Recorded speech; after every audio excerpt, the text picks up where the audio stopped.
All right. We are live. A very special episode of Spitting Fire with Andrew Meyer. With me today, President Trump's favorite meme master. It is CarpeDonktum. CarpeDonktum, welcome to the show. I am here. Hello. I Here like I am. how I like how you appeared. For the people that are going to be listening to this as a podcast and not watching the stream, Carpe just appeared like magic at the bottom of the screen. So that was nice. Like a for force ghost. like David Copperfield. I'm going to give you a professional magician for that one.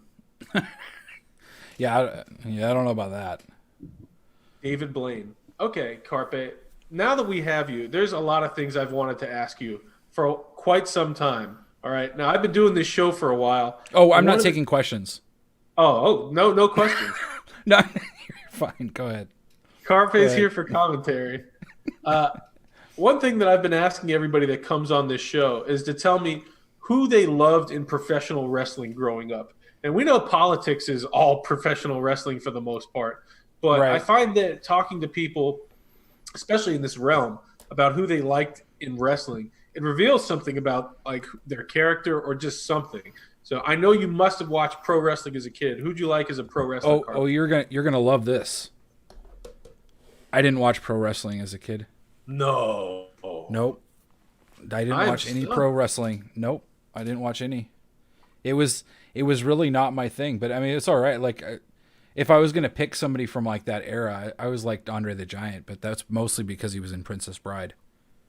All right, I'll take Andre the Giant. You think you didn't reveal anything, but you did. Andre the Giant makes sense to me. He's lovable. He's a big guy. He's got a big heart. I think that lines up perfectly with you, bro. I think so. I think it's about right.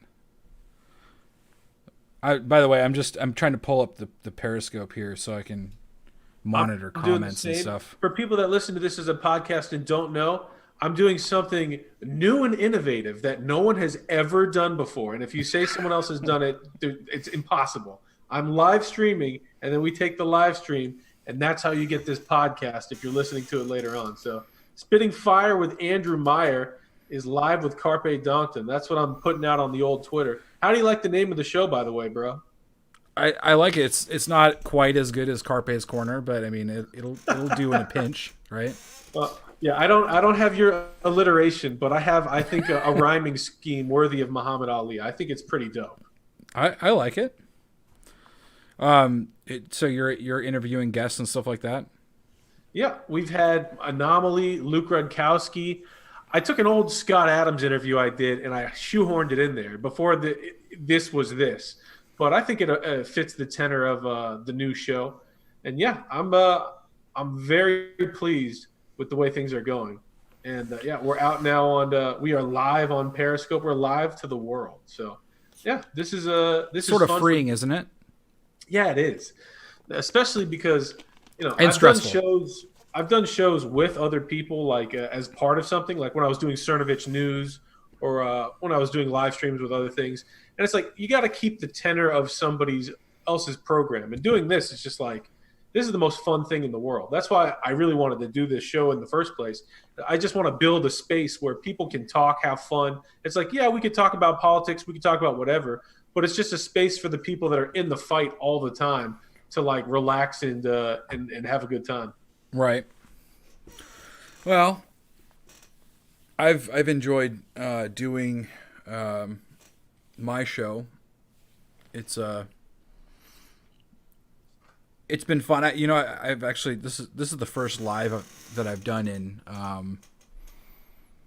2 weeks or something, because I've been just swamped with like trying to get projects done and things like that, and so I need to get back on the horse. But the last guest I had was Diamond and Silk, and I mean that was a lot of fun talking to them. So. Do you have a favorite guest? Not to make you choose between your children, but you've had Roger Stone, you've had, I believe, Gavin McInnes, Dave Rubin, the guy from Fox News that said I should be killed for saying the word bro. You've had a lot of guys on the show. Is there a Gutfeld? Did he say that? He did say that. I used to really despise that man for saying I should be killed for saying bro. Which I Well, get he's jokes, but Greg, I think Greg has matured. yes, yeah, I think a lot of the people that used to be on the old Fox News have grown up a little bit. Like Tucker Carlson was somebody I couldn't stand. I know his show was on CNN and then MSNBC, but I couldn't stand that guy. And now I think he's one of the best people in the media. So yeah, lots changed in a short amount of time, relatively. Well, I've enjoyed. I haven't had a guest that I didn't enjoy. Um, I think Milo and I had a really fun time. Like we went on for like 2 hours or something like that. So it was ridiculous. That was a lot of fun, but I've liked everybody that I've had on there. I talked to Laura Loomer, and I just really it's just about interviewing my friends. I wouldn't say that I'm friends with Greg Gutfeld, but I've talked to him over the years, and but most of the people that I've interviewed are just friends. Friends or good acquaintances. So I enjoy all of our conversations. I'm not going to catching let up you. with friends. I'm not going to let you duck the question. You got to pick one. What's your favorite show so Pick far? If one. everybody listening to this one is going to go to get an old Carpe episode, which one they got to go to? Um, I think Milo because I laugh the most. Then it's either Milo or Gavin. One of the two. It's I don't know. It's hard to get. Milo was a longer interview, so there was more laughs there. So probably Milo. I want to see you with Laura Loomer. I don't think I saw that one, and This I was don't know. episode 3. So, have you seen Laura's new advertisement for her congressional race in Palm Beach? No, I haven't. So, Laura released an ad that's going to be going on TV. It is explicitly Jewish, which I find that to be hilarious. Number one, I've never seen an explicitly like Jewish themed congressional ad, and she's absolutely targeting the Jewish voters in that district and like hammering her Democrat Jewish opponent as like not standing up for the Jews enough. Which Right. that whole theme is funny in and of itself, but the way Loomer's ad goes, it's actually hilarious. She talks about her Democrat Jewish opponent as having mishigas. She's using Yiddish words to like clown on her opponent. It's just I thought you'd particularly enjoy that because it's so funny. I'll have to watch that. Where does she have that up? Is that on a TV on a street corner? Because I don't think she's allowed to advertise anywhere, is she? Right, that's a great question. Yeah, where can you find Laura Loomer? Yeah, not on Twitter, not on I guess Facebook. you can find her on Parlor, but that's about it. I don't mean to laugh. A friend of mine works with Parlor. How much do you use the old Parlor? It's been touted as the Twitter replacement. People thought Gab was going to be that until they flamed out. And then Parlor for me it was very buggy when I tried to use Parlor. I think it's better now, but what do you think of the old Parlor? So I use right now. This is what I use. I use Instagram, which then goes straight to my Facebook. So I don't ever actually mess with Facebook, but I post on Facebook through Instagram or whatever. And then I use Parlor, and then I use CloutHub. Actually, we're live on CloutHub right now. That's one of the things we're streaming to. And then, I've had the people that run Minds contact me, and I've got a Minds account. I don't really use it. Just it's not because like any of these other platforms aren't good. It's just I only have the mental energy to like focus on like maybe 2 things, and I completely forget the rest. But I mean, Locals is the other one. Locals is Dave Rubin's platform. So I've got. How's that going, by the way? Is Locals popping off? Are there a lot of people on there? It's good. I think I have 4,000 or 5,000 people on there. But it's a different feel. Like Locals is you, and admittedly, it's probably not the best platform for me because it's about building a community, and so you're basically building your own social platform where people that subscribe to you post inside of your forum. It's these little segmented forums. So like I have one. Scott Adams has one. Who Michael Malice has one. There's a few other people. I think there's only 5 or 6 people that have a community, and It so sounds like Reddit, like having a subreddit. sort of like that. And but there's also the Patreon aspect to it, because people can subscribe to you. You can give them like paid subscriber only content or whatever. I don't do that very much, but it's a way that people can still subscribe and pay monthly just to support you. So that's what a lot of people do, is they just pay, here's $5 a month. Thank you for all the videos you do elsewhere. But I think what Dave had envisioned and still envisions, is trying to get this all worked out, is you build your own social network on the site, and then basically anything goes inside. And you can let people post whatever they want, or you can, if you have if you need to maintain your brand and you have a very specific brand, then you can control what people post and what people can't post. So I mean, there's a whole gambit of whether or not like people just post anything they want, or if you have to approve stuff. So there's just a lot of controls that you can do, and it can be as open or as tightly controlled as you want. All right, well, that's enough of a free advertisement for Dave Rubin's website. Whatever. I I got something for you. You're on my channels. Yeah, it's going to be interesting, because right now, for people watching live, Carpe is in control of the board. So he was playing around before. He was making himself huge and me small. Yeah. How did I do that? I forget. It's very entertaining stuff. All right. Oh, whatever. I tried to play this word game with a few different. Oh my gosh, what are you doing? I tried to play this word game with a few different people. Not everybody's quick with the jujitsu. I think this will be fun with you, though. I want to play a word association game where I throw out some names. You give me one word as fast as you can, like what you're thinking about that. You're going to throw out names, and then That's I right. associate what I think of them?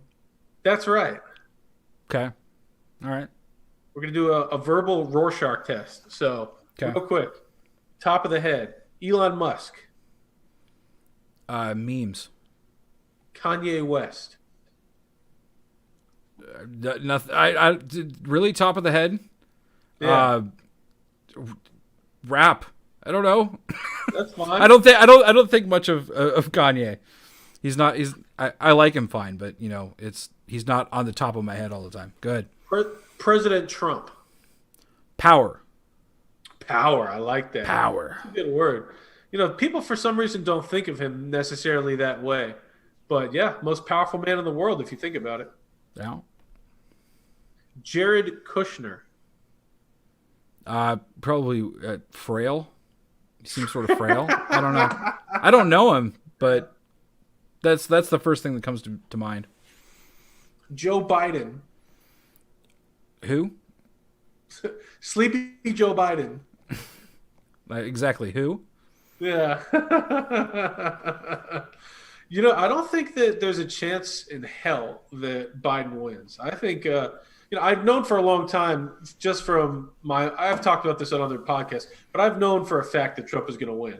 But I don't think anybody could be looking at the board right now and being like, oh, yeah, Joe's going to win. Yeah, so I think we talked about it the other day when we were discussing doing this. And I agree that I think he's going to win. I think the only unknown is just how much Democrats are going to cheat. I think that's the biggest unknown, and it's the only thing that I think what it comes down to is it's how hard we're going to have to work for him to win, because it's going to be work to make sure that like Democrats aren't continuing to count ballots for 3 weeks after the election's over. It's going to be like it's not going to just be the way that it was before, where we woke up November 9th and we knew he was the president, and then the rest of it didn't matter. Like, we're going to wake up November 4th, and we're going to be like, he's the president, but now we have to make sure that he stays the president because like they're going to try and take this away. So I think that's the biggest unknown is. That's the scenario that the left has been talking about. That's what they're trying to do. Smart people like Ali and Cerno say that yeah, we got to watch out for that. We got to fight that preemptively. I'm not going to say that that's not true. I just think that in the end, I know we're going to win. We do have to be vigilant for sure, but I know that we're going to win this one. And when you were talking, it made me think about, I was never a George Bush fan. I despised George W. Bush for the same reasons I don't like him now. I didn't like the wars. I didn't like the cronyism.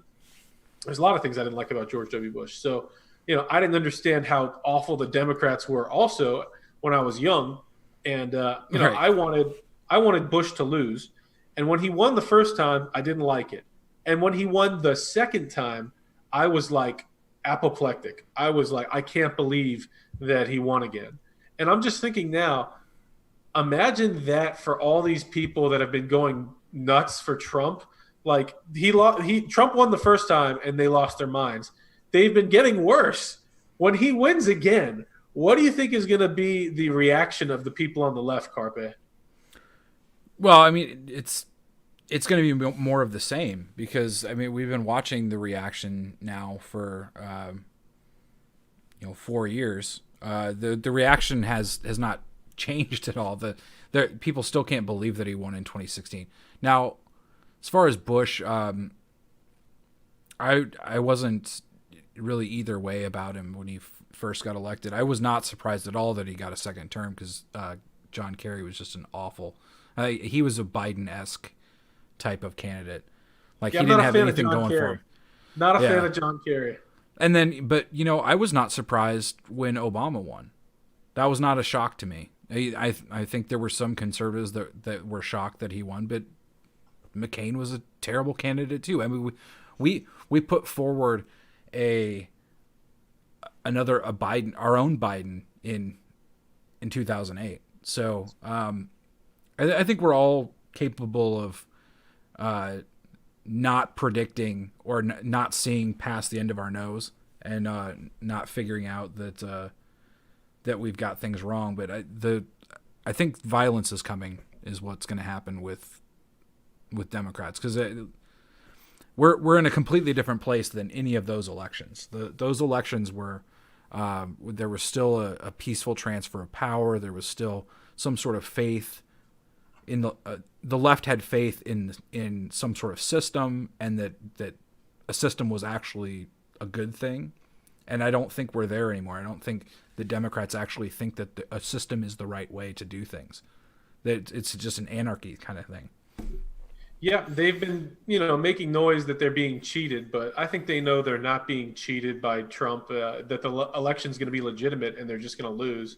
And so you're right. The move is towards, well, then we need anarchy because we need to be able to whatever. I don't need to get into all that. Yeah, Yeah. I think I agree with you that they're gonna lose their minds, and that it could be very dangerous with what's going on. So yeah, Ollie, did you see what's going on in San Francisco today? You see the color of San Francisco today, bro? Was it the picture with some sort of filter on it or something? No Or filter. no? San Francisco was orange. It was Blade Runner orange. It was Oh, because of something out the a sci-fi smoke. movie. Yeah, and Yeah. it was just like that. So, like supposedly all day, San Francisco was orange, an orange hue over the city. And to me, that's an ominous sign.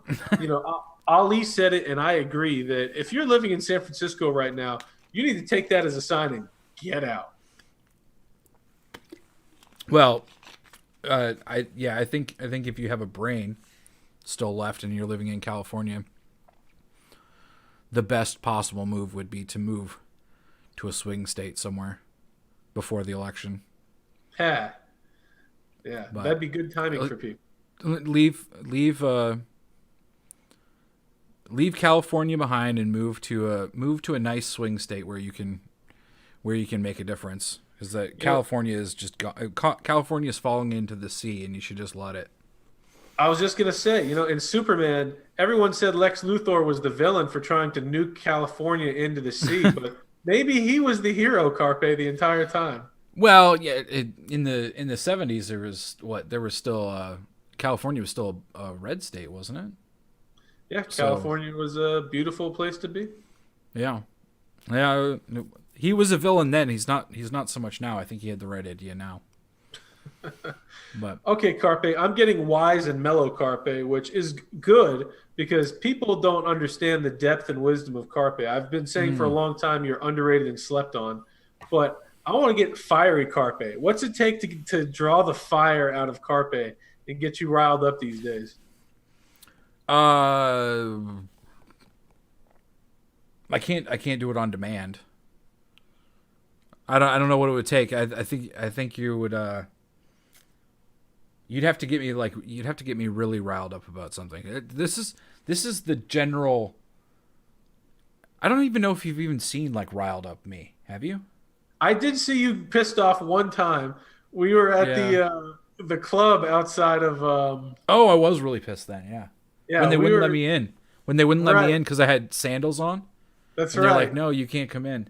And then I was like, well, there's women walking in here with strappy shoes. Those are just sandals. Those are fancy sandals. I can't wear my sandals in, but that girl can wear a strap like a shoe with like three straps and just walk in and go in, and I have to stand out here because I'm a guy. Like this is sexism, man. Yeah, I think I've if I want to get you riled up, I got to demand you put on a suit and tie for this stream or something like that. Would that do the trick? maybe. I eventually got in though, didn't I? Oh yeah, you worked your magic. I had no doubt you were eventually going to get in, and I man, had to call. I never saw a bouncer so scared in my life. I think I ended up calling the manager and saying that, hey, this is Karen and I have way more followers than you. You should let me in. Yeah, you pulled the Karen, the original Karen, Carpe Yeah. Thompson. That's hilarious. I felt sort of bad afterwards. I should have probably just stood outside, but whatever. Nah, I think it was fun. You know, I'm from Miami, bro, and I can tell you they like to put on airs sometimes and totally ridiculous. But yeah, I think it was all well and good. You know, I was thinking about that picture the other day. Carpe and I were hanging out outside of a political conference that was in Miami, and like that scene was amazing. It was like you and me and Cerno and Ali and Jack and Pressler and just like all Oh, the one these. on the patio of Prime? Yeah, it was Yeah. just like a big time scene. And, you know, somebody sent me like a picture of the cartoon Justice League, like as a response to something I put on social media, like laughing and saying like you guys are the losers. And I'm like, you know, the real Justice League is these people. And like I posted that photo. You know, it Yeah. sounds corny to say that, but it's like this is a time where heroes have legitimately emerged and are stepping up to do things on a grand scale. And I think everybody like that, you know, you and Cerno and Jack and everybody, it's it's nodes of energy that represent, you know, hundreds of thousands of people that you can see the numbers on social media because you're delivering something that all of these people stand behind. But it's still amazing to see like, you know, Ali will talk against avatar culture or whatever, but literally the avatars of this winning energy that we haven't had before. The independent media, this new populist media, this is something totally new in America that people don't really think about how we're on the cutting edge of something amazing because everyone talks about, yeah, the old dinosaur media is dying. Okay, well, when they die, what's going to be left? And people don't understand the future of people like you or Ali or Cerno or Anomaly, like the place all of us are going in media. It's going to be 10x, 100x what it is now. Right. Well, I mean, I don't, you know me, I don't like to put myself up on some sort of pedestal, but, I mean, there is a lot of truth to what you're saying, and the new, the new media, we're still defining what the new media is going to look like. And the old media, the old media is the dead man walking, doesn't even know it's dead. Um, and so I think there's actually a lot of responsibility for people to blaze trails. And I think that most of the people in that picture, or all the people in that picture, were doing their part. Um, I Everyone except for Courtney Holland because she's a Russian spy. Oh, is she? Okay, Yeah, I didn't know that. yeah. I, Courtney's a Russian spy. I hope maybe she that maybe that's why I like her. No, you or her or both of you, I forget. Someone was accusing one or both of you of being Russian spies on Twitter one time. So I Oh, posted that picture of like the was it three of her, us. was it We were her or Russian was it spies. Cassandra Fairbanks? Because they used to say that she was a Russian asset. Yeah, when Cassandra was working for Sputnik, which is like RT's print thing or just something else that the Russian government owns, they were going after her and saying she's a Russian spy or whatever. Well, But they that's they how also tracked down like they somebody from Antifa tracked down her apartment and said that the neighbor was like some sort of Russian intelligence or something, and that they were like in cahoots, and it was like this Russian owned building or something. And she's like, I've never even met my neighbor. Like, what are you talking about? It was yeah, hilarious. they're totally nuts. But when when Cassandra was working for Sputnik and they were all calling her Russian, whatever, I thought to myself, it's just a sad commentary that you have Cassandra, even at that time, was recognized as one of the top journalists in this new populist media, whatever. And it's like the only place that's going to give her a job at that time was a Russian owned entity. That's just a commentary on how sad the state of the media was. That's why Ben Right. Swan went to work for RT. They offered Luke Rudkowski a job once, the guy who founded We Are Change. And it's like, why is it that Russia was willing to fund good, honest American media, and there was no space in American media that would also do the same? Well, yeah. I mean, if you look at the state of the media right now, that 99%, if not 100% of the media outlets are staffed by liberals. And so where do these people go when they want to work, but they don't want to, repeat the mantra of the left? Well, they have to find somewhere, and they have to go to places like RT, or they have to go to Gateway Pundit, or places that are willing to let people actually say what they think instead of just whatever the media's narrative, whatever the DNC hands down tonight. I don't just want to blame the left, though. I mean, Fox News isn't doing us any favors besides Tucker Carlson, and No. I think they know that if they had taken down Tucker, which they had basically threatened to do a few times, they would lose their audience. Tucker could sign up with OAN, and there would be no more Fox News. Basically, they would lose half or more of their audience, I think, if they really did that. Well, lots of people say things like, I will never watch or buy X again if they do Y. And most of the time people are not real about that. Like, they're probably not gonna do it. But with Fox, when I say that if they fire Tucker Carlson, I don't watch Fox anymore, I mean it. Because, like, there's no other reason for me to watch it. Like, I like Greg Gutfeld, and I know you don't, but but that's all right. I like him, and Jesse Kelly's all right, and I like a few other little people on there, but Tucker is really the only reason that I continue to watch Fox. Like, I can go watch episodes of Greg Gutfeld's show on YouTube. I can go do that, and I'll just pretend like Fox News doesn't exist, because there's really no reason to watch it. I mean, if they're firing him, then the lineup just becomes basically the same thing that you've got on CNN. 90% of the day is basically CNN headlines on Fox News. Maybe a slightly better headline, like instead of Trump murders entire village of children, murders all the children in a village. It's like Trump sort of killed some people, but it's not that bad. That's about as good a spin as they'll put on it, instead of being like, this is all completely a lie. Yeah, Fox is Fox is not our friend, and I hope people are figuring that out more and more. Something you were saying in there, I finally was getting you fired up, bro. Oh, I got it.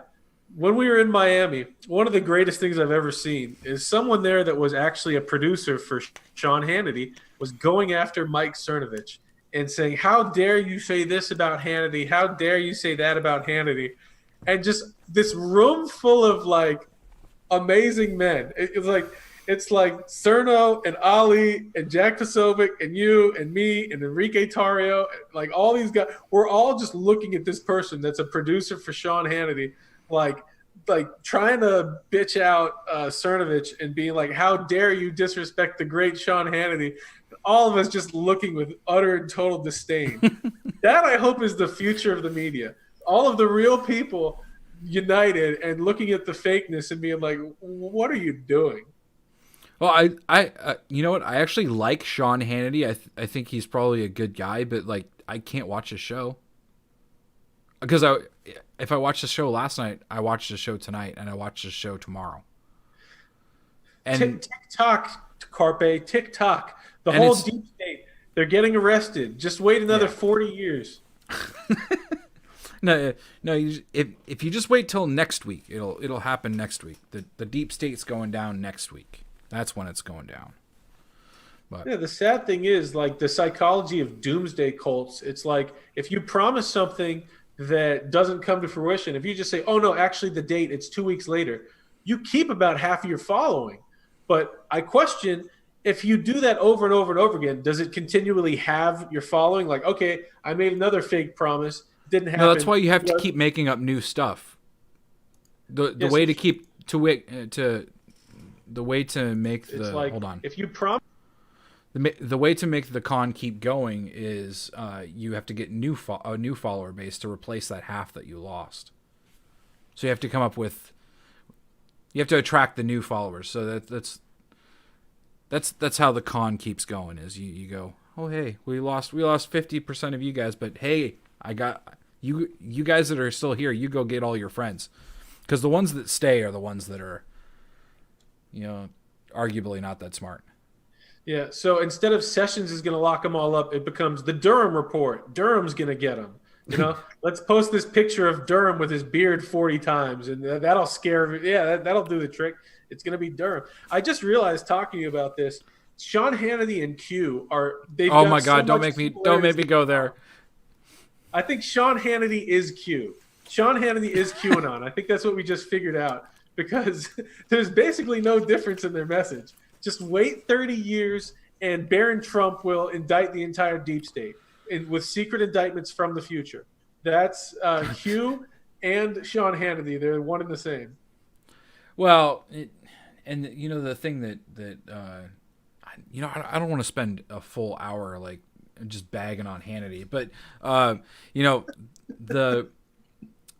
the thing about Hannity is that I think he has good intentions in everything, and he really does support the president, and so I admire him for that. But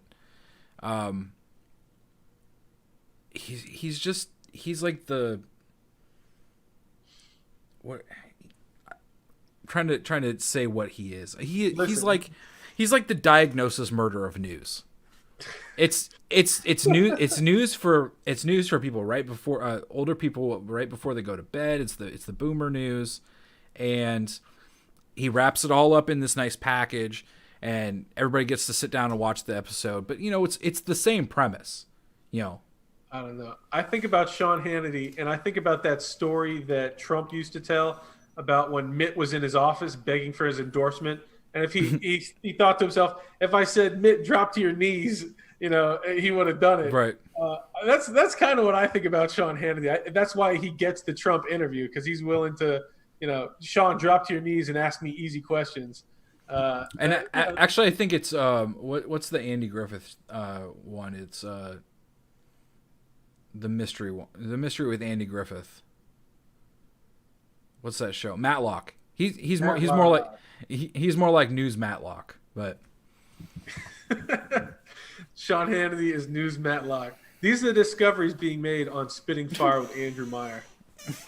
You know, if you want to get me riled up, we have to talk about coronavirus. All right, let's talk about coronavirus. Should we lock down the entire world like Australia and arrest old ladies for sitting on a bench without a mask? No, we should not. Oh no, why not? So, I was actually talking to Ali today, and the Woodward stuff. You watched or listened to the Woodward interview yet? The woodwork. What's that? Woodward, Bob Woodward. Woodward. Yeah, yeah, yeah. The elderly journalist that was relevant once upon a time that for some reason Trump gave an interview to. Why he did Yeah, that, I don't know. yeah. So, if you listen to that, like, what he basically says in there is Trump says, I'm trying to downplay this so that people don't panic, and we're changing our strategy because we're seeing that it's affecting younger people as well as older people, and so it's basically just this interview, or this segment of an interview, which I'm sure there was lots more context to it that we'll never get to hear, but it was basically a president doing what they're supposed to be doing, like managing the people and managing a situation so that it doesn't create a panic, which is actually worse. But what's so frustrating to me is that, and this is what I was talking to Ali about, was that I really think that conservatives have to start hitting the left with the numbers, because I think we've been pigeonholed into not talking about the numbers, because the left will constantly call us ghouls, or they will say that we don't care about deaths, or that we hate old people, or all of these different things.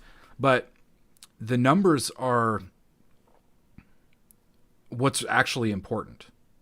And I'm sort of writing like a little piece. I don't know where it's going to go or what's going to happen with it, but all of life is it's a calculated decision. When you go to the store, you decide, I'm going to go drive a car. I know that I could die in a car crash on the way to go get food, but I have to go get food. So in your mind, you say, what's the likelihood that X is going to happen on the way to get Y? And then you decide if it's worth the risk or not.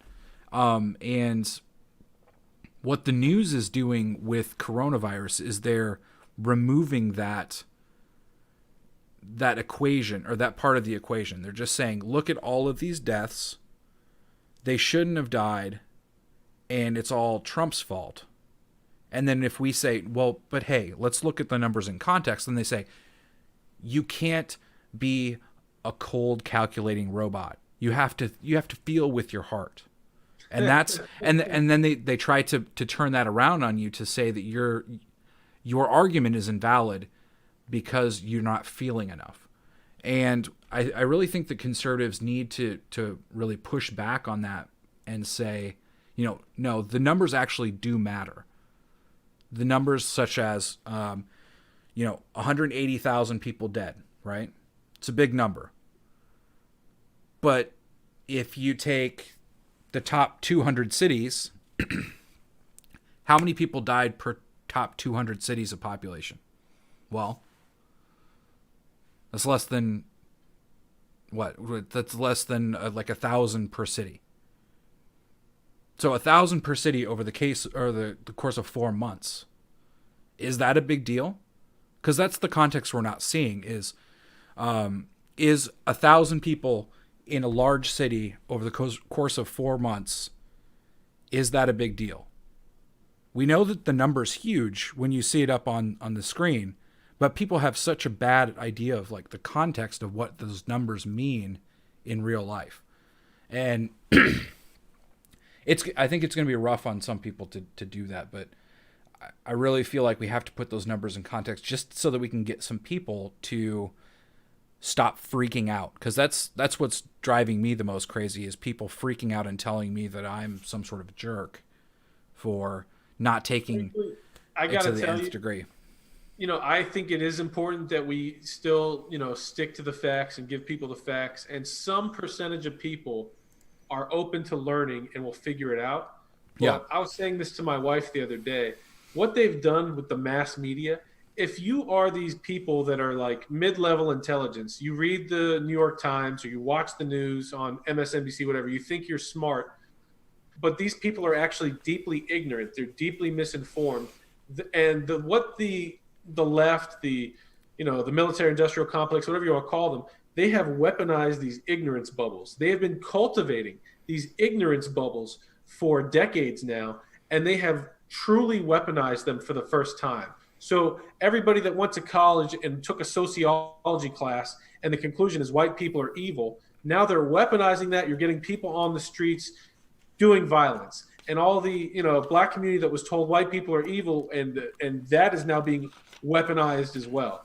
And the people that think they're smart, oh, I listen to the medical doctors, I listen to the New York Times. It doesn't matter if other medical doctors disagree. It doesn't matter if other scientists disagree. The ones that they were told to listen to on the official platforms are telling them that if you don't listen to this, you're a bad person.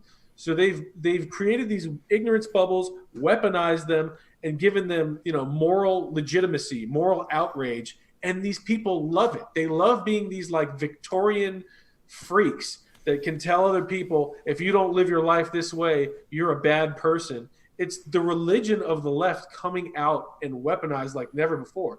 They're basically hitting you with their version of the holy water, which is their vile stink in their Antifa uniforms. Well, yeah, and I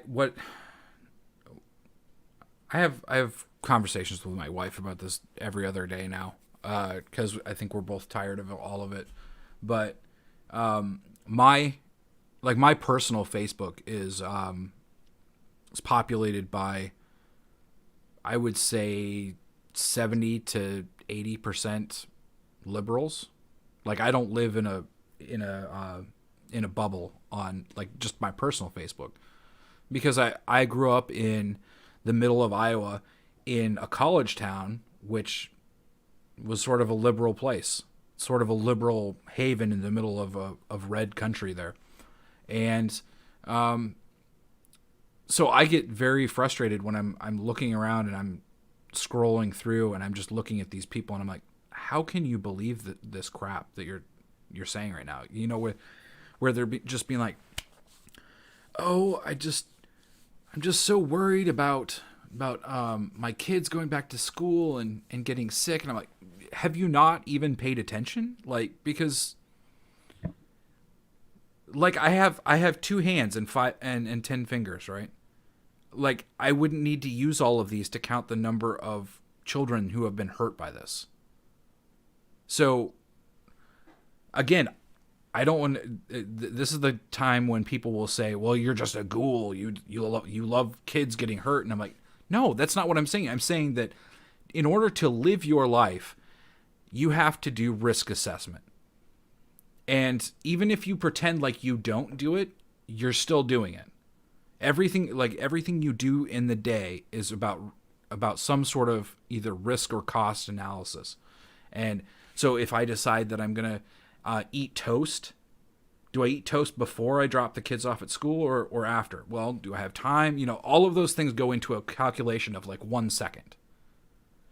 So when you tell me that there's not a calculation of, is coronavirus deadly enough that I need to be afraid, and do I need to force the rest of the country to not have jobs, to lose their homes, to lose their businesses, all of those things are a calculation that have to be made, whether you like the feeling it gives you or not.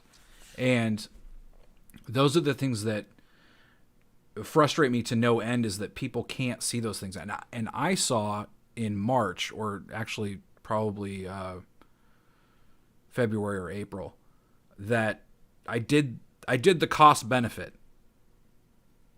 And I said that, if we close, we can close for like 10, 12 days. But if we go any further than that, we're going to start seeing the effects of it that will continue on for like a year. The financial effects, the depression effects, all of those things. And these people still can't make that calculation, 5 months later. Tangent. Revolver News put out a study like done by a bunch of PhDs, whatever, and telling people, hey, the amount of people dying from suicide, economic depression, etc., from the lockdowns, it's more than the people dying from coronavirus. And Right.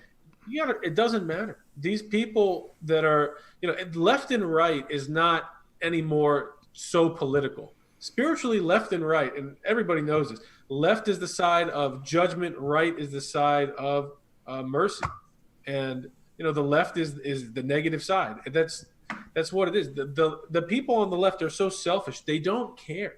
They don't care that all these people are dying. When you bring up the war argument, for example, you say, well, Trump isn't starting new wars, so there's all these people in foreign countries not dying just because Trump is president. They don't care. They don't pretend to care. Nice mask. Nice mask, by the way. Carpe's got a Carpe mask on. That's fantastic. Go ahead. The left doesn't care about other people. They're totally selfish. They're in it for themselves. They've been told that it's morally righteous and scientifically proper to fear dying and everybody dying from this virus. So they're going to do the morally righteous thing. It's morally righteous to say that black people are being killed disproportionately by police, even though when you look at the statistics of encounters with violent criminals, black people are killed less often than white people by police. So, it's just they've been weaponized, given moral legitimacy with nonsense outrage, and set loose on the rest of us. This is the zombie apocalypse, Carpe. He's got another mask on that's got Trump as Conan the Barbarian. That's fantastic. What do you think of the zombie apocalypse, bro? Well, I think we're gonna see it here soon because the next big thing is and I think Trump is trying to avoid it, is that the people that have lost their jobs now lose their houses. And that's going to be the big crunch of and you can see him trying to avoid it, but this is the thing that I talked about and I'm not going to say that I'm so smart because I got it right. I think at the point that I made the choice of which side of the issue I was falling on, I think it was a 50-50 shot because we didn't have enough information to know if it was going to be really bad like people were saying or if it wasn't. And so I don't fault anybody for making a prediction that was wrong or being on the wrong side of it. I fault the people that can't change with the information. So, and that's where we are with the left. Is I think there was a lot of people on the right that were very willing to say, "Hey, let's take the cautious road here," and those people on the right are done with it because we've gone from the cautious road to, "Hey, let's jump off that cliff," and the left is more than willing to just drive the minivan off the edge of the cliff. And they're not adjusting to the new information. And when all of these people that lost their jobs lose their houses and lose their apartments and things like that, that's going to be a really bad time. If you think the riots are bad, that's going to be a really bad time.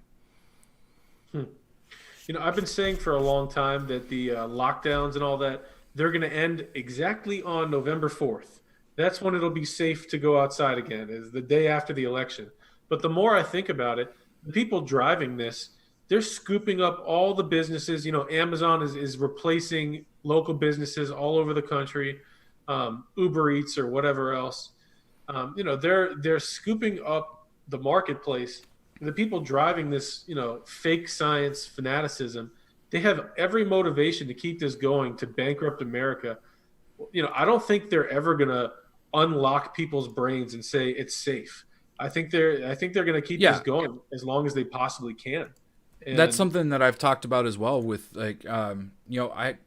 I'm just like everybody else. I have to have conversations. I have conversations with my wife about things, and she's not a political person by nature. But we've had to have a lot of political discussions lately because of all of this stuff, and I think we both agree that like the genie's out of the bottle now, and anytime that either the news or, like you said, corporations, it's a really good point that corporations are.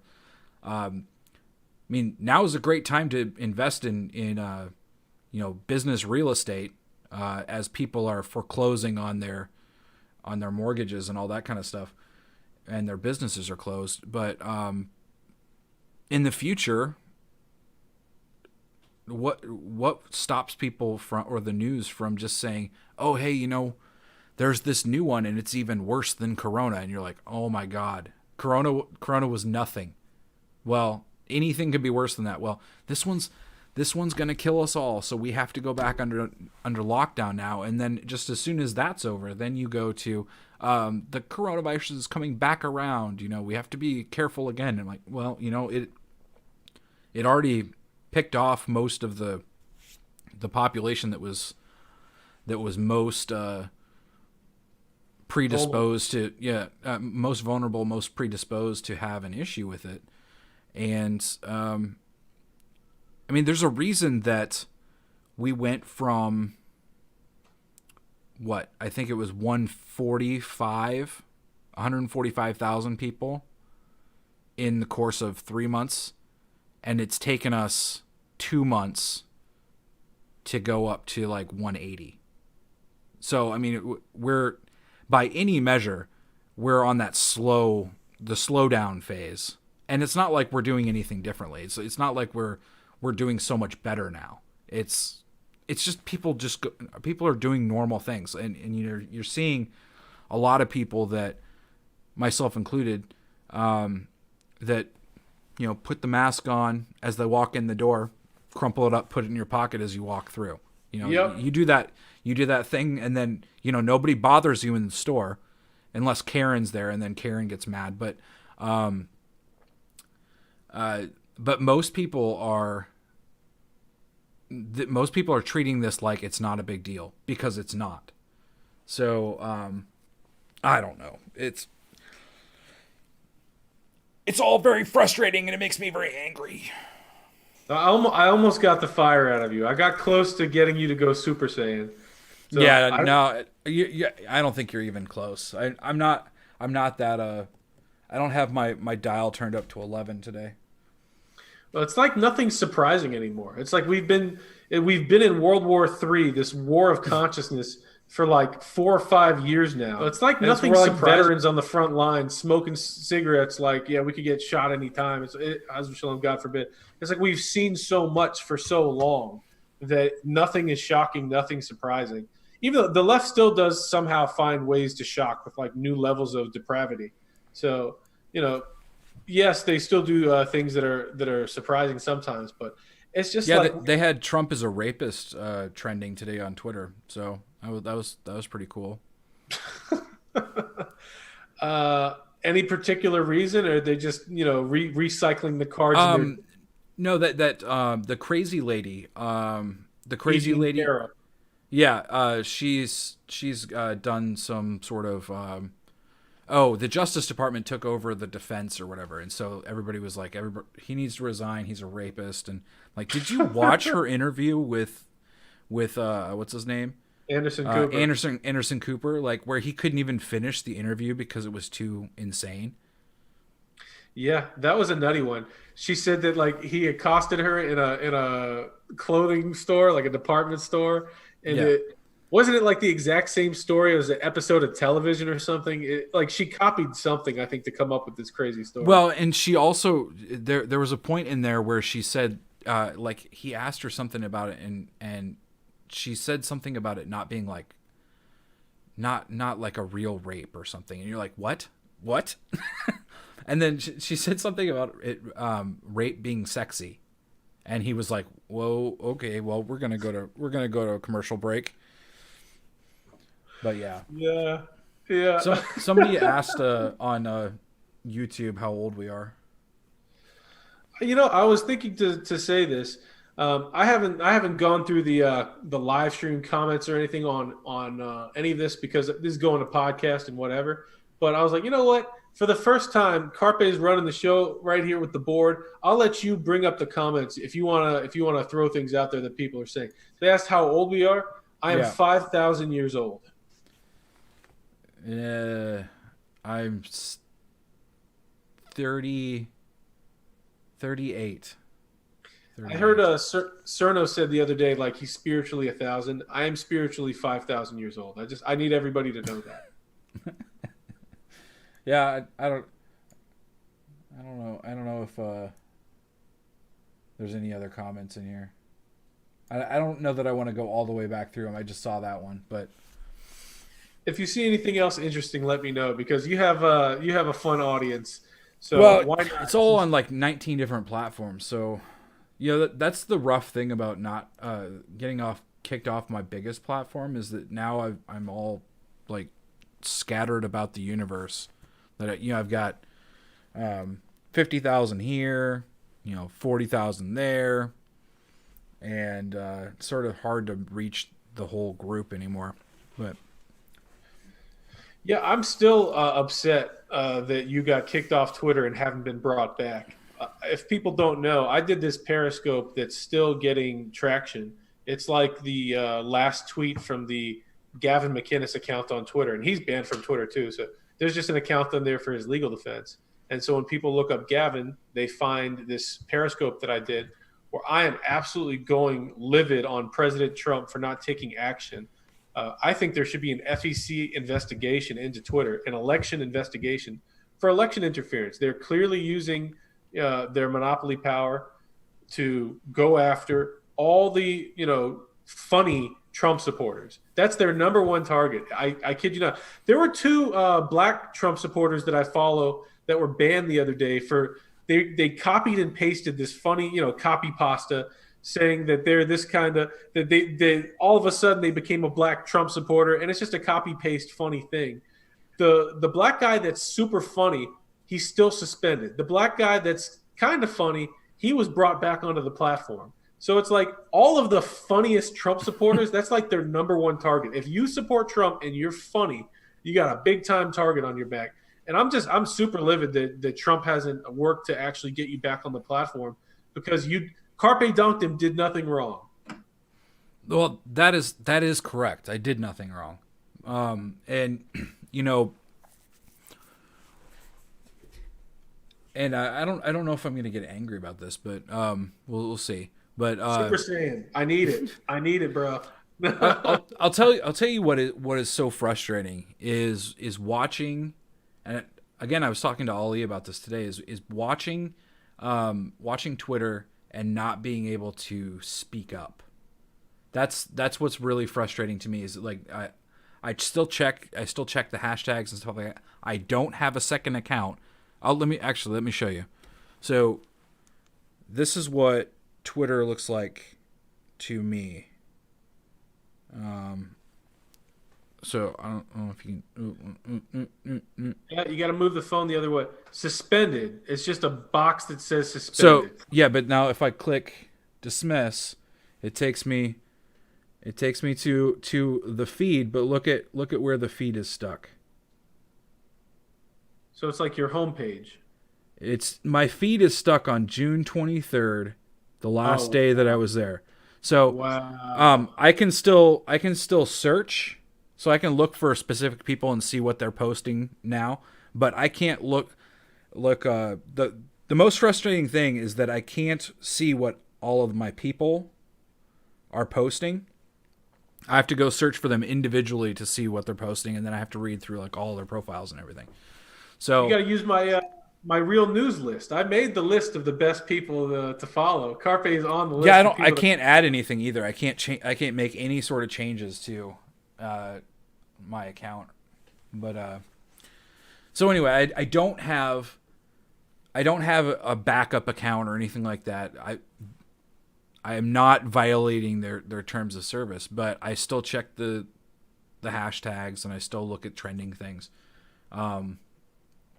a I check that stuff out daily, and what's so frustrating is seeing it and then looking at those things. And when you look at them, you see that the top 50 replies or the top 50 posts of that thing is all negative stuff, and there's no voices at the top of it anymore. And something that I worked really hard to do was to, when those things trended, to make sure that I came back with something something that would catch people's eye and go to the top of that, so that when someone goes to look at that hashtag, they see 5 people saying negative things, and then they see me saying something, and they say, okay, so there is some pushback here. Because when somebody goes and looks at that top hashtag and they see no pushback, people sort of have to assume that there's something to it. And so that's just very frustrating, not being able to set things right. And the other point is obviously that it was insane amounts of fun to troll the left. But Yeah. Is there anybody in particular that you enjoyed tweaking and now you don't have the ability? 'Cause I love it when people like you or Mike Dice get into scrapes. That's the best. in particular, I don't know if there's anybody in particular that I messed with all the time. I messed with like Jared Holt sometimes. He was sort of fun to mess with. I saw him at CPAC. That was fun. I saw the video of Gavin McInnes just roasting him and the rest of the Him and Will Summer. yeah, Yeah. the people that just spend all their time like watching stuff like ours and trying to pretend that we're Nazis or something. Uh, yeah, to see Gavin roast them live, that was pretty amazing. Yeah, I think it's I think it's just frustrating that a lot of these celebrities get away with so much stuff. And I mean, just recently, so I had one of the Lincoln Project's videos pulled down because they used my Trump Forever meme, but they also used the music that I created for it, which was, it's actually it's In the Hall of the Mountain King. So it's a famous song, but the song is like 5 minutes long, and it just slowly builds and slowly builds. And so I made a cut that was actually 6 different parts of the song that were all cut perfectly together, so it sounded like it went together. Wow. And so they use that. So that's a protected thing. Like you can create a mix of something, and it's a copyrightable thing. So anyway, I had it pulled down. But here's how bad the Twitter bias is that I filed it. Let's say, I think it was like on a Monday. So on Monday I filed it. I didn't hear anything back until Friday. And on a Friday, they said, "Oh, hey, we got your thing." And then nothing happened for like a week. And then I got a message saying, "We have transmitted your we've transmitted your DMCA takedown, and they've counterclaimed." And so we're not actually taking the content down. So what they did, and let me tell you how much bullshit this is that when someone files against me, I get it immediately, and then they take my stuff down immediately, and they leave it down for like a month, even after I have like counterclaimed for it. So what they did for the Lincoln Project was they didn't take it down. They left it up until they completed their counterclaim, and then sent it all together to me, so that it was, the content never had to be taken down at all. It just stayed up the whole time. So that's the kind of stuff that they do. And obviously in my case right now, they claimed that I had too many copyright strikes, which I paid a lawyer lots of money to draft statements or counterclaims that would hold up in court, which they would. And I filed counterclaims to all these things, which by law and by their own terms of service should mean that my copyright strike goes away. So I've actually cleared out all copyright strikes that are on my account. But what Twitter's doing now is they're just pretending like I haven't filed anything. So that's what they get to do, is they just get to pretend like things haven't happened. Like they've never, oh, the email must have gotten lost, like I don't know where the email went. Well, it's different rules for them, different rules for me, and I try not to be too bitter about it, but it is really aggravating to watch people just get away with stuff, and then I can't even do things by the book and get away with it. Unreal. Well, I'm glad that we could, let you have whatever platform we have here for people to hear what's up. And it's my platform. Yeah, I think I added 2 channels. I added you added one. You added one channel. You're right. One. Oh man. No, I'm just joking. Well, at least we've still got what we've got to get you out to the people. When was the last time you were on with Alex? By the way, Alex should have you on again, just to support. I think the last time I was on with Alex was right after the toddler video. So right before I got banned. I got banned like 2 days after the toddler video. So, well, technically it was a year after the toddler video, because the video was already a year old when it got tweeted by Trump. But and I've talked to Owen and Alex recently, so I might go on there again soon. There's actually nothing stopping me, or like I don't have a reason for not going on. It's just I've got a lot of stuff going on, sort of behind the scenes, doing some work. Look at that! Spitting Fire with Andrew Meyer is getting top level guests like CarpeDonktum. The big boys at InfoWars can't get right now. That's no, they can get. They just I don't have a whole lot to. I've got a lot of things that I'm doing. So like I'm doing my own show and all that stuff, and I'm doing videos, and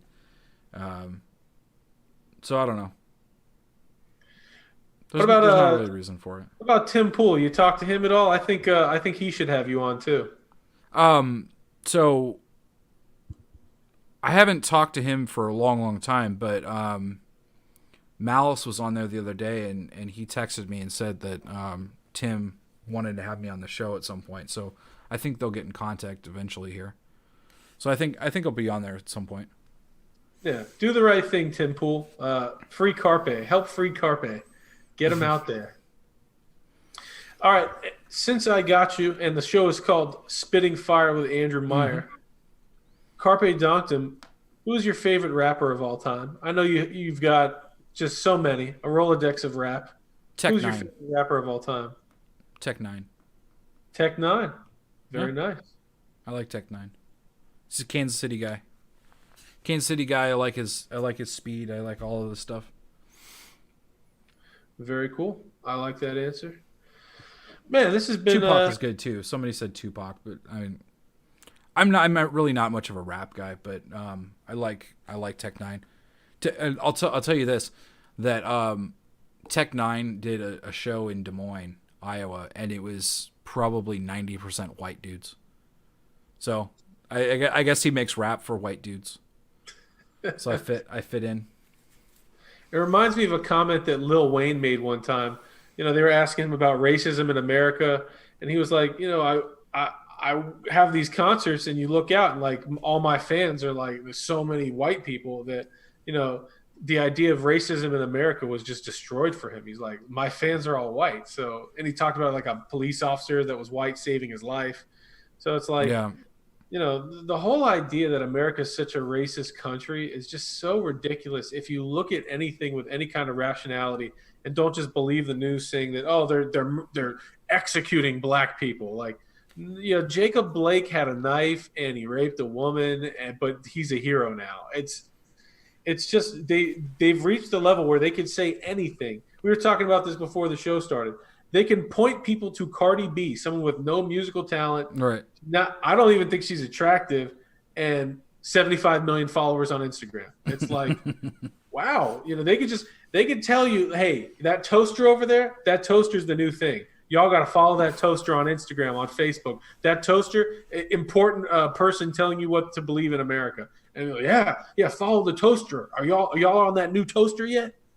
Well, not to go down a rabbit hole, but like the people forget that black people are 13% of the population.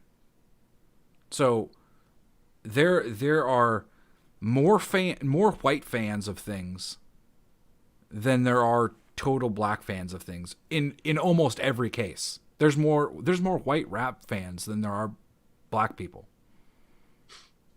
Like, just in general, there's more fans of rap music that are white than there are black people. So like, I think it's really sad, and I wish some of these people would get better business sense. Not only get better ideas, but get better business sense at least.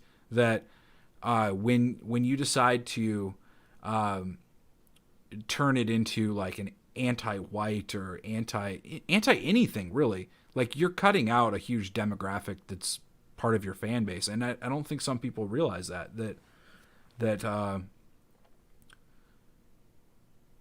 you can't attack a bunch of the largest portion of your support and then think you're going to be okay. And that's what the left gets away with, because they're so artificially propped up. There's so much money being spent that they wouldn't get otherwise. And I don't want to bring up the S word, but all of the funding for these things is funded by these sort of shadowy people that these things would collapse without those people.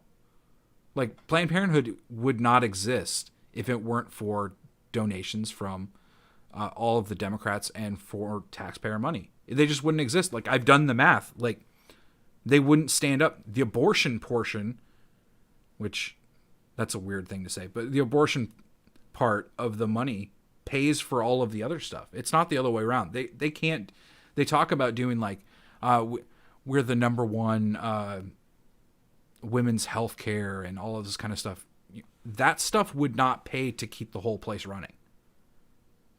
All of it, no matter how you like slice and dice it, Planned Parenthood is funded by the American people, and the American people are paying for abortions at Planned Parenthood. You can put money in different spots and do all kinds of crazy accounting, but that's what keeps it alive. And it's the same way with all of these other things. That they just keep dumping money into these projects that I think a lot of the riots would stop if they stopped being funded by things, like, because there's people getting on buses going places, getting on airplanes going places, and the importation of rioters. I'm sure that some places like Portland have plenty of people, dumb people that want to riot anyway, just that already live there. But Kenosha is a place where I don't know that there were enough people to really riot there, and so they had to bring some in. But anyway, rabbit hole. Yeah, it's a rabbit hole that leads to another type of subject. I always try and like keep this show light, talking about wrestling, talking about music or whatever, and somehow it always gets down to, when people are talking to me, we end up talking about like the Satanists funding all of the evil in the world, and it gets down to that. But since we're gonna go real deep, I'm gonna flip it a little bit. I hand out the Zohar to a lot of people. It's, for people that don't know, it is the deepest understanding of the Torah. If you look into like the Catholic Encyclopedia and you look up the Holy Grail, if you do a few steps from what the Catholic Encyclopedia says the Holy Grail is, you do a couple steps of digging, you'll find the Zohar, literally the Holy Grail. And Carpe, when I met you in Miami, I handed you the Zohar. I think you were the most like gracious person that I've handed a Zohar in politics to ever. Like you took it and you're like, this is good, thank you. Like there's something deep to you, and if you want to expound on, you know, the depth of Carpe Donktum and whatever your deep spiritual connection to God is, this is the time for that, Carpe. Go ahead and The depth. Um, reveal your angel wings, bro. so the depth of me. How to begin? I have sort of I sort of have a non-traditional like spiritual thing going on, where I grew up in a Baptist church, right? And so there were some issues with, without going into too much detail, there were some issues with like the leadership of this church, and my family was not willing to stay there anymore. Like it again, it was mismanagement of money and different kinds of things like that, and we were just like, we can't be here anymore. But I learned at a very young age of what can happen, even in a church setting, when you become part of the out group. Because we were the in group when we were in the church, and then when we were in the out group, we were sort of outcast. And so we went to several different churches, and I think that experience, and watching some people that I grew up with sort of turn their back on you when you were no longer part of their world anymore, really taught me some lessons about some of the problems with the modern church. And so I've approached religion and Christianity and stuff like that. I still have all of my faith, but I'm less inclined to believe that the modern church is the right thing. I think that there are churches that are following the right path, but what I see a lot is churches that they're acting as if they're doing all the right stuff, but it's really just like Sunday. It's a Sunday concert, right? So it's, I talk to my sister a lot about this, is like the Hillsong and stuff like. I don't know if you know what Hillsong is, but it's a certain sort of brand of Christian music that's now sung in a lot of churches, and it's, when you listen to the words of like these church songs, I just find them to be completely meaningless. Like they've dumbed the music down to the point where it's just like, it doesn't even mean anything anymore. You know, it's 7 or 8 words that you just repeat like 1,000 times, and the words are not. It's not like the old hymns and things like that, where directly taken from the Bible or from Psalms. And so I've been, me and my family have been. We didn't go to church for a long time when we moved down here, and we've recently. Just before the Corona stuff started happening, started going to a church, and you know, the Corona stuff happened, and so they sort of shut down. And that was another situation in which I said, like, this isn't right. Like the church should not be shutting down because the government says to shut down. Like that's, like, there's something wrong here, and it goes back to the same thing that I was talking about with some of these other churches, that it's a Sunday morning concert where people come to be entertained. They come to be entertained by the worship team who's singing these songs, and then they stand and they go, with their hand up in the air, and they sway back and forth, and then they go back home, and that's it.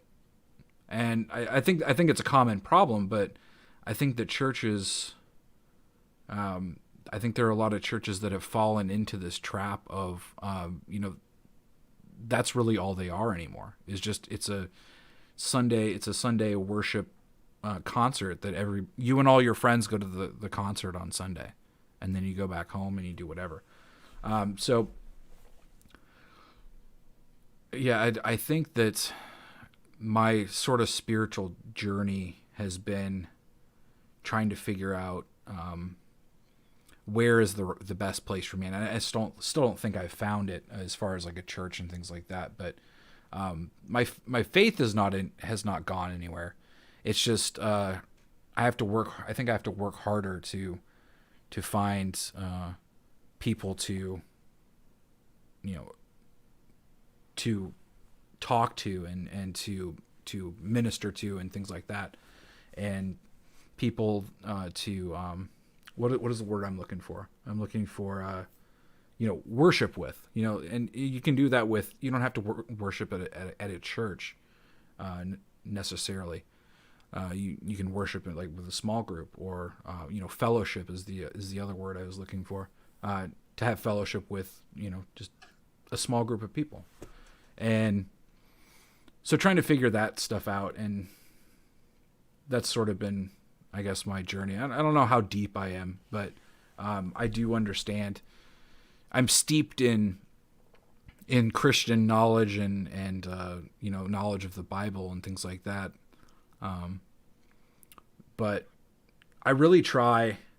I do my best to try and do the right thing, and I know that according to Christianity, that's not going to get me into heaven or whatever. But and I believe in Jesus and the death and resurrection and all that.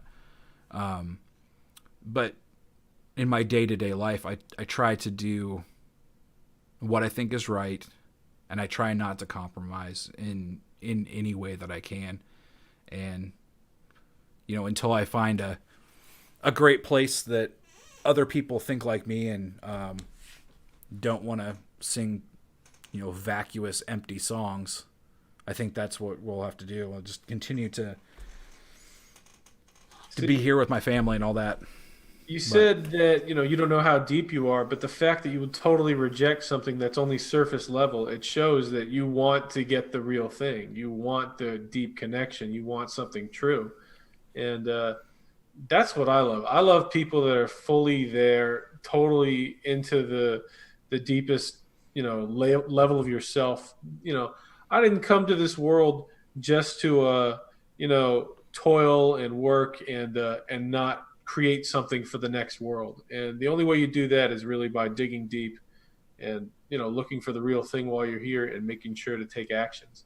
And people that if they're treating church like it's Saturday morning cartoons or something, and it's just all fun and games. My teacher would say stay home. The Ravberg used to say, if you're coming to Shabbat and this is just something that you do, you might as well go play golf.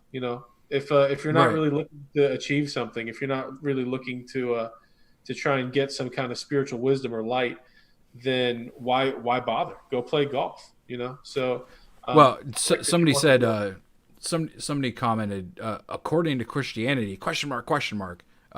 So the reason that I said that is that you and I don't share a common religion. So I was saying, when I said according to Christianity, I'm not saying that I don't believe it. It's just, I'm being respectful of who I'm talking to, that we have different beliefs. So, so calm down, Karen. Bro, But, you should have seen some of the Jews this week that were in my mentions on Twitter because I said nice things about Jesus, and they said, "Well, you're not a Jew." I said, "Well, what?" Like, well, you can't be a Jew if you think Jesus was the Messiah of his time. I didn't say Jesus is God. I just and they're saying, well, you believe in pagan idols and this and that, and it's like they were so hateful. There's people don't know this because a lot of people don't have interactions with Jews on the level that I do. But there's, the way people talk about Christian fundamentalists that are very self-righteous but don't actually know that much. There's Mm. all that and more in the Jewish community, and I found a very special place myself, where when I grew up, I was in a conservative synagogue. Conservative. It does mean conservative like politically. There's the Orthodox, and there's all kinds of different kinds of Orthodox, and then there's people Right. that left the Orthodox that are conservative or reform, and both of those movements were founded by atheists. So I was raised in a place where it's like they're telling you stories about the Bible, and it's basically fairy tales to them. So I'm not one for fake anything. So as soon as I had the option, I stopped going to that, and I found my own path. And I studied lots of different things. I wasn't looking for Judaism, but I found the deepest study of the Torah in Kabbalah. And it's just saying that word Kabbalah, it means so many things to so many people. But I found the real thing, the real deal Kabbalah, the actual the Zohar and the correct interpretations of the Zohar, which are really only available in our time. And the last time Jews and Christians studied the Zohar together, we got the Enlightenment. So I always try and talk about the Zohar and talk about Kabbalah and what I'm doing this stuff, just because I think there is another great enlightenment to be had. I think people don't understand how much Jews and Christians have in common, especially. And the more we get to the deepest layers of this type of conversation, the better it is for everybody. It'll create unity. It'll create another enlightenment. So that's why I Well, like to talk about this stuff. what's I think the most aggravating to me is, and I did sort of a thread on this a while back, I don't know, a couple weeks ago or whatever, and it made it made a bunch of people really mad. But I was talking about the perception of Jesus as like the buddy Christ. You remember the buddy Christ? I was thinking of that the other day. It's so funny you said it. Yeah, from the movie Dogma, Yeah. Kevin Smith's. Go ahead. Go ahead. So like what I was basically saying is that I'm tired of Christians who have the buddy Christ image instead of he's not the guy pointing at you and nodding and winking like the God of the Bible is a scary guy. Like he's not somebody that's he's not your buddy. Like he's the creator. He's the creator, and like he turned people into pillars of salt because they looked the wrong way. So like there's just this idea that that Christ is some sort of passive person or passive figure, and that If you as get much as aggressive at all, if you get alpha at all, right, people they're say like that's not Christ-like. They That's say not you're Christ-like. right. You're not Christian if you have a strong opinion and you stand up for yourself. I've seen that all the time. It's the Right. saddest thing to see. People Christians get taken down by people saying, "Well, Jesus, he was this soft guy, and he didn't flip tables in the temple." You know what I mean? Like, Yeah, well, and what's so frustrating is also that most of the time these arguments about like, oh, that's not very Christ-like, are made by people that don't even believe in him. They don't even believe that he's God or that he's God's son or any of those. They don't believe him at all. He's a fictional character, and but then they're telling you that you're not acting Christ-like enough. So that I get tired of that, and there was a lot of people that were upset by some of the things I said, and I don't really care, but I don't like the idea that we're continually dumbing down and reducing things to just slogans. Like the WWJD thing didn't mean anything. Some people probably won't even know what that is, but the "What would Jesus do" thing was the biggest joke of them all. Like people walking around, drug dealers walking around with WWJD bracelets on. I mean, that's the kind of crap that that some people would like to see Christianity become, because that's what leads to the downfall. Another corporate catchphrase they can put in Target. You know what I mean? Well, you weaken when you turn Christianity into a passive and docile religion, then you can destroy it. So and when God is only big enough to when he's the genie that you talk to every night and ask for the things that you want, if that's all he is, then there's no power there. So I don't know. Karen is really upset that I called her out. So thanks, Karen. What are some of these comments? I want to hear them. This is the spice of life that I truly enjoy, Carpe. Let me see. I don't even know who this person's talking to now. She says something about yeah, he's scary because you a weak ass sucker. Weak spelled as in the like days. And then it's just silly. It's just silly. It's all right. It's funny. Oh, that's fantastic. Yeah. That's fantastic. No, that's what I miss. I think I miss the most about Twitter is just dunking on random idiots. Yeah, Scott Adams, watching them scurry around. That's my favorite. Is and I know this makes me a bad person, so I don't care. You can say I'm a bad person. Oh, shut up, Karen. My favorite thing is when somebody will say something like, "You have such a thin skin," or like, "Look at you, you can't handle any criticism," or whatever. So my favorite thing to do is to quote tweet them, and then just watch them scurry around like ants trying to put out a fire.